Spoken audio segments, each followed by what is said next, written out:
you very much. Now, I just press this arrow to go on to the next slide. That Yeah, seems yeah, I think that should straightforward. work. Okay. So this is my presentation, which is also up on the website. So to introduce myself, I have spent my life with textiles in one way or another. I've explored and made textiles through costume design for theater and opera and through art making and museum curatorial work. Along the way, I earned an art degree and a PhD, but it wasn't until midlife that I realized my fascination with mathematics and how I was doing mathematics through my weaving practice. Weaving is my way of doing math.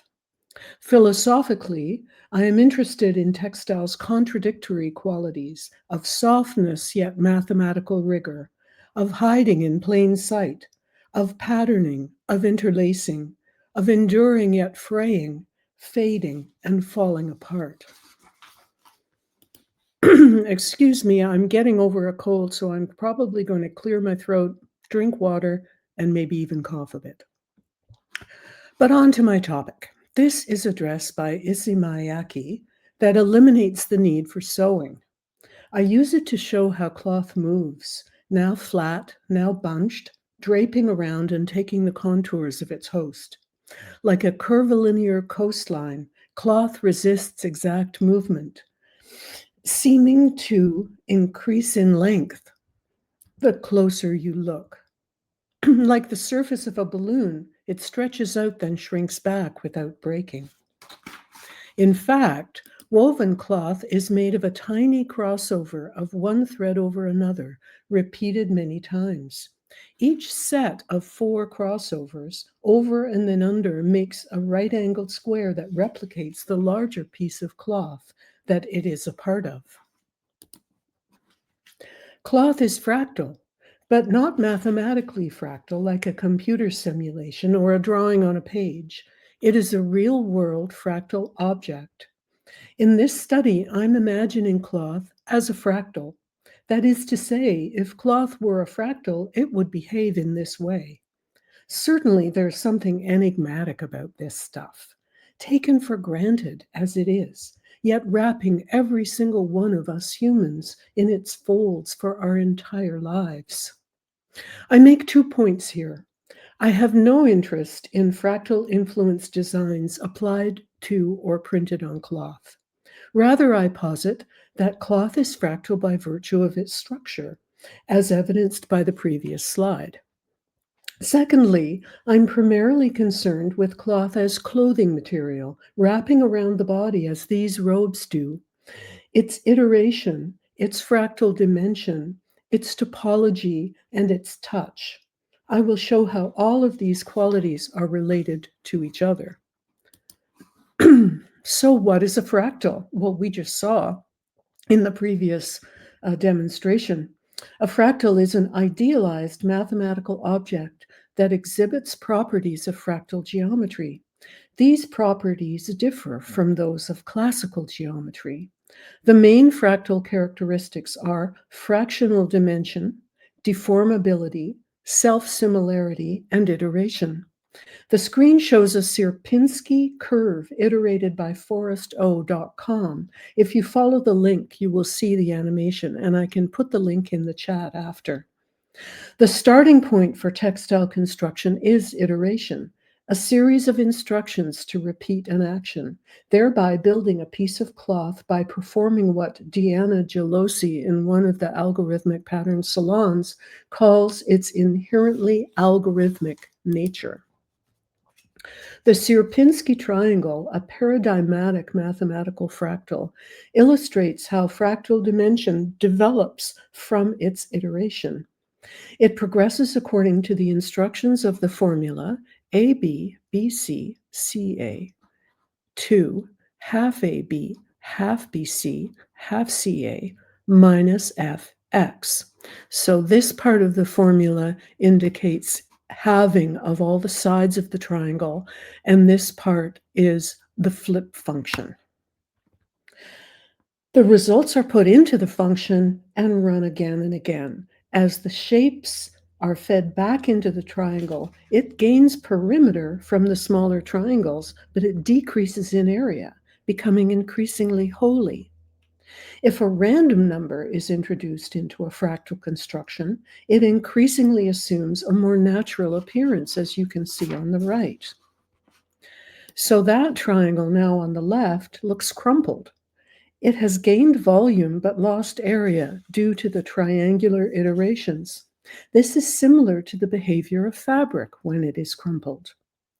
Cloth has actually got a lot of air in it, a lot of blank space. The cloth on the right has crumpled as a result of the differential shrinkage of its fibers, cotton and wool.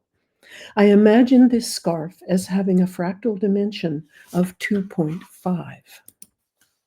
If we continue to run the function for the Sierpinski triangle, the mathematical triangle will continue to get increasingly holy, but never completely fall apart. In the case of an actual textile, the more and more crumpled cloth will finally fall into dust, as this fragment from Peru shows.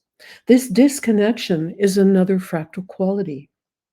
Fractal creation has a playful, game-like quality to it. Weaving, too, is a game of patterns, but it proceeds in a completely different way. Or the modularity is of a different nature, being one long, thin thread at a time laid at right angles across another set of threads. But it always has holes or spaces in it. This holiness or porosity is a feature of its topology. Woven cloth's topological nature is a defining characteristic, more than its shape or its size. A topological object preserves its properties when it is deformed in some way. The porosity of a textile, the number and size of spaces in between its threads, does not change if it is deformed by stretching or crumpling, even if the shape of those spaces is altered. Not all textile materials are pliable to the same extent. Reed for baskets is relatively rigid, while threads and yarns are relatively limp. This affects a cloth's deformability and links it to a branch of topology that studies purely mathematical knots. In knot theory, an unknot is a simple closed circle of string with no joins. For example, a figure 8 knot cannot ever be untied to become an unknot. Of course, a figure 8 knot does not exist in the real world, but loom woven cloth mirrors this special quality. Once the warps and wefts of a piece of cloth are woven together, you cannot change their position without breaking them. The cloth is deformable, but its connectivity must not be broken. As well as connectivity, which defines how spaces are linked, and deformability, which defines how they distort, loopiness is a topological feature of fractals. Loopiness is an apt word to use when describing cloth's fractal nature. Knitted cloth is literally made of loops. The term also refers to feedback loops or recursion, the essential method of iterating shapes to create a fractal object. In his book, African Fractals, Ron Eglash notes that Ghanaian kente cloth looks like the design was drawn on a rubber sheet, which was half stretched and half contracted. This again is the topological feature of deformability. It also illustrates the fractal feature of self-similarity. Here, Eglash is referring to the cloth's pattern, but it is a pattern that is made by the woven structure rather than by paint or print.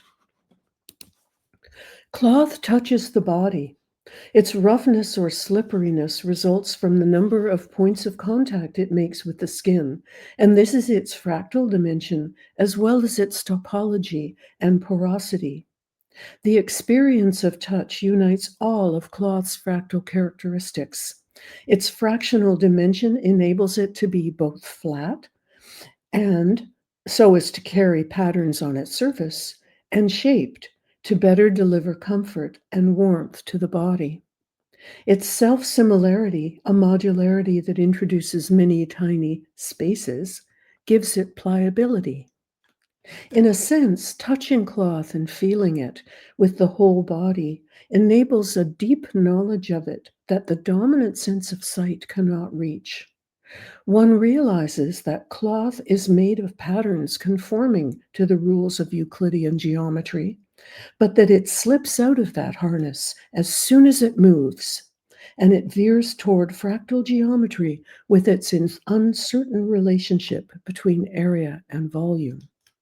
This is embodied knowledge, a field of cognitive research that investigates the primacy of touch in the human experience. The fractal nature of fabric finds connection to other research areas as well, especially the closely related fields of visual art, cognitive science, and embodied cognition. On the screen, you can see the fractal of the Mandelbrot set, the most famous visual fractal. Barbara Maria Stafford could be talking about fractal behavior when she notes, quote, "Art has a long-standing role as an almost magical connector and coordinator of elusive, shifting, and out-of-phase experiences." This is my last slide. In the historic and contemporary Western hierarchies of fine arts and crafts, textile arts have always held an ambiguous, even lesser position. But when they are viewed through the lens of fractal geometry, their very out-of-phaseness becomes a strength. They begin to look like very intriguing objects indeed. So this is my loom, which is over here to my left in my studio with this cloth in progress. This is the cloth that I finished. It is cotton and wool, so it had differential shrinkage. And this is it fulled. I washed it in hot water to shrink the wool and got this fabric that I'm holding up right now. And one nice thing about it is that it has a stretch because I wove in some lycra into it, so it's a collapsed fabric. And that is the end of my presentation. Thank you so much. Yeah, wonderful presentation and nice to see the connection with Claude. Are there any questions from the audience in Berlin or anywhere else? There's an interesting question from M. Eve. So you've woven lycra in. Have you done that in both the warp and the weft, or just? No, only in the weft. So it only stretches this way. I wasn't courageous enough to put the lycra in the warp. That would really be a stretch because it is very difficult, very fine yarn to work with. So I just put it in the weft this time. Yeah, I suppose the warp has to be under tension. Is it actually possible to have lycra on the warp? Yes, it is. It has been done, but not by me, not yet. Maybe never. Yes, I suppose it's interesting to think, even with the element of textile, just the thread having fractal dimensions, because you look at it and the more closer you look, the more threads you see as they're kind of twisted together, and then you have the ply. Yes. I guess, so, but in terms of the self-similarity of cloth, when you look closer at textile, I feel it does often look different. So where does the kind of self-similarity come from in textile? Heavens. Well, I think you're absolutely right about the thread itself, which I was tempted to go into, but really this presentation and my article is just a taste. There's so much more. And I mean, where it comes from, I think, is just really fundamental to it. And it does have an element of mystery to it, of magic to me. You know, as Barbara Maria Stafford says, who's a wonderful kind of connector herself between art and science. It has this this mystery to it. Why does it behave the way it is, and why do we all ignore it while needing it so much? Many questions. Yeah, I suppose it's kind of everywhere textile, and so we somehow we don't see all these amazing qualities that just emerge from all these different layers of. Each layer seems quite simple, but they interact in such complex ways, I suppose. So yeah, Emmy is asking, was there a paper that goes with this presentation? And the answer is yes. Yeah. It's published. If you go to the conference list, you'll see a link to it and you can get to it. It's essentially the content of my presentation.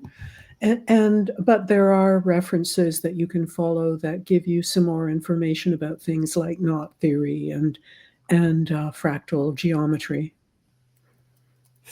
Great. Yeah, I'm just posting a direct link to it. But yeah, thank you.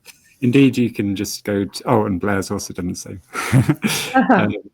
So yeah, but indeed, you can just go to 2025.algorithmicpattern.org. Exactly. There it is. Yeah. Okay, so thanks so much, Patricia. Thank you. In case there's a question in Berlin, I think we shall, after 6 presentations in quick succession, we'll go for a break now for 5 minutes, perhaps. And in the meantime, I'll do a bit of testing with the next session presenters. But yeah, let's see if we can get some applause from the audience in Berlin. Hello. Thank you.